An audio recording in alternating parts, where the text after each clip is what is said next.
menggambarkan bahwa Allah itu malu ketika hambanya itu berdoa kemudian tidak dikabulkan. Allah itu malu. Jadi cuman dalam penjelasan itu apakah setelah berdoa itu langsung dikabulkan 1 hari, 2 pekan, 1 pekan tidak disebutkan. Yang jelas Allah akan kabulkan. Tapi yang pasti nanti akan dikabulkan di akhirat.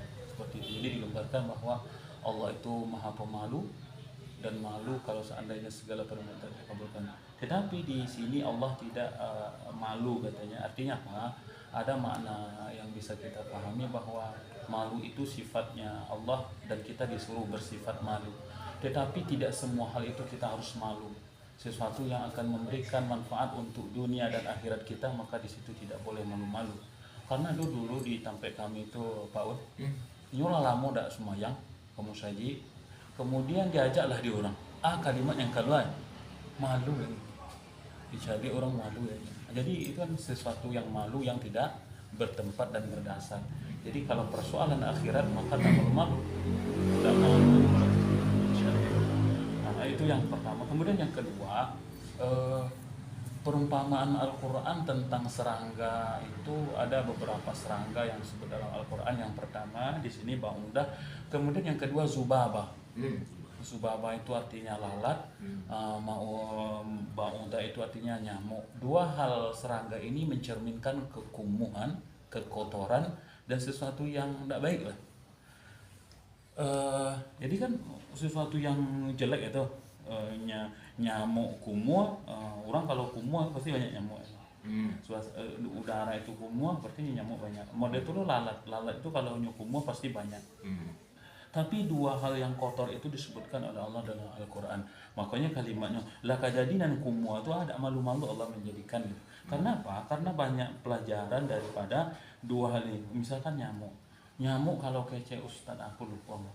Tidak ada seberuntung manusia dan tidak ada semalang nyamuk gitu.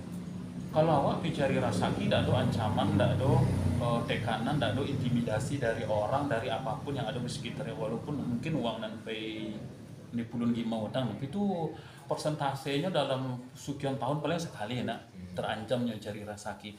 Tetapi yang paling malang tuh cari rasaki memang nyamuk gitu.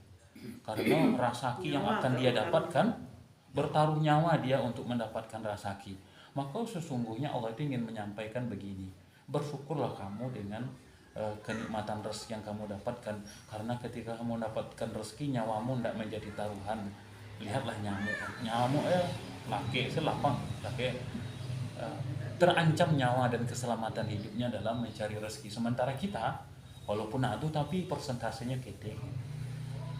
Kemudian ada kisah yang sangat luar biasa terkait dengan nyamuk. Nyamuk itu adalah tentara Allah yang membunuh kesombongan Namrud. Namrud mengatakan dirinya sebagai Tuhan, kurang lebih sama dengan Fir'aun, dan orang yang tak sesuai dengan alur pikirnya akan dia bunuh. Seketika itu juga saya bisa mematikan dan saya bisa menghidupkan. Maka dibantah oleh Nabi Ibrahim, kok yang kau Tuhan, coba tabian matuah itu di barat dan tenggelamkan di timur, akhirnya hilang angka. Banyaknya cerita yang dibakau ya, akhirnya dibakau ya. Tapi akhirnya apa yang terjadi? Namrud dibunuh oleh Allah. Kesombongan yang begitu besar, tapi Allah matikan hanya dengan seekor nyamuk yang masuk ke dalam rongga hidung, kemudian hidup beberapa saat lamanya di dalam kepala, yang pada akhirnya Namrud ini mukul-mukul kepala pakai berharap engkau ganginya kok kado ditopok dari, tapi akhirnya mati dalam keadaan yang sangat tragis dan hina.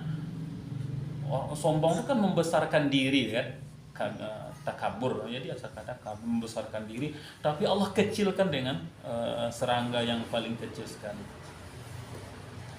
Yang kedua lalat itu kata Nabi ketika ada makanan minuman kemudian masuknya ke dalam minuman awak itu cemplungan mana sama kali ini, karena sebelah sayapnya penyakit tapi sebelah lagi obat itu kan luar biasa. Dari serangga dua hal ini cerminan dari kekumuhan, kekotoran, tetapi